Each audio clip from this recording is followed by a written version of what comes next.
Good morning. This is Dylan Jovine with Behind the Market. Happy Tuesday. Today's Tuesday, April 14th. Gosh, there is so much to talk about. Where do I begin? I'm actually going to start with Anthropic. Last week, Anthropic released a note saying that their new AI model is too dangerous to release to the public. During their testing, they said, quote, "During our testing, we found that Mythos, the name of the new model, is capable of identifying and then exploiting zero-day vulnerabilities in every major operating system and every major web browser when directed by a user to do so," end quote. In plain English, Anthropic is saying that its newest AI model, which is not being released, they're holding it back, has found security holes in basically the major systems that power, well, everything.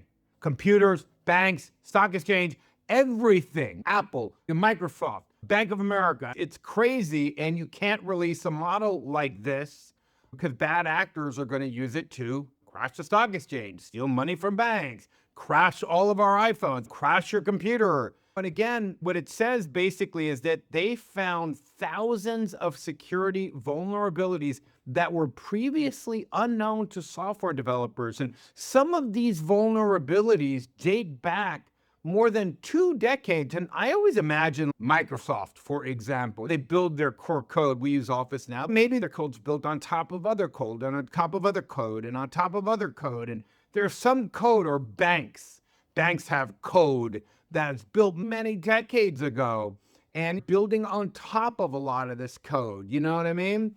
And I imagine that this AI, not that I imagine, this is exactly what happened. They actually say to this AI, okay, go test this browser, Chrome browser, or go test this bank's website and find vulnerabilities. And this AI is doing it, and it's finding vulnerabilities that are decades old, that maybe slipped through the cracks, or maybe would be too expensive for a person to actually go down by millions and millions of lines of code to actually find this vulnerability themselves. I thought to myself, when I first saw this story, I thought to myself, good Lord, this is interesting. Is this public relations? Is this just hype?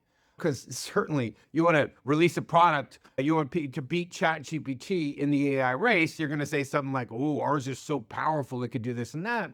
But then what really changed my mind is the Treasury Secretary, Scott Bessent, and Fed Chair Jerome Powell thought this was so credible that they pulled in the heads, Apple, Google, the banks, et cetera, and they gathered them up, and they all had a meeting about this. They really talked about how to deal with this. So it seems that Anthropic now has started something called Project Glasswing, and it's going to work with tech firms and other major systems, core systems, critical infrastructure, whatever, banks, software firms, Microsoft, Apple, anything we do that we run our lives on, water companies, Con Edison, FPL, you name it, healthcare, all the critical infrastructure things. Before this is released to the public, they're going to actually run this through Anthropic. Now, this is really, really interesting. You can't release something like this without doing this. I'm so glad that they are doing this so that our side has a chance to run this AI to test our critical infrastructure before releasing it to the public. And frankly, it gives our government a tool to use in our operations against our national security competitors, whether it's Iran, China, Russia, whomever. It's amazing. It also raises a bunch of questions, really. Also, one question that it raises is, what does this mean for cybersecurity firms? If one model of AI took, reportedly by one count, 8 minutes to find security vulnerabilities in, they didn't say the name of this operating system, 8 minutes. What does that mean? Do you need cybersecurity firms, or can AI do it? And again, this brings us back to what they're calling the SaaS apocalypse, the software as a service apocalypse. Basically, that AI has the potential to really eat the lunch of cybersecurity firms and a bunch of other different types of companies. I can tell you here at Behind the Markets, we're using AI to do a lot of things that we used to have to pay other vendors for.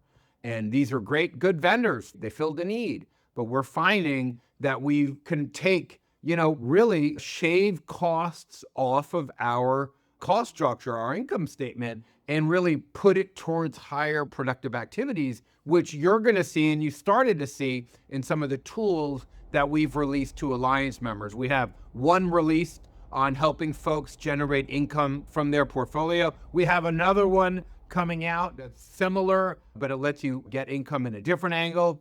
And we have another one even coming after that. We have a bunch of tools that these lower costs are allowing us to create to really try to make better products and services for you.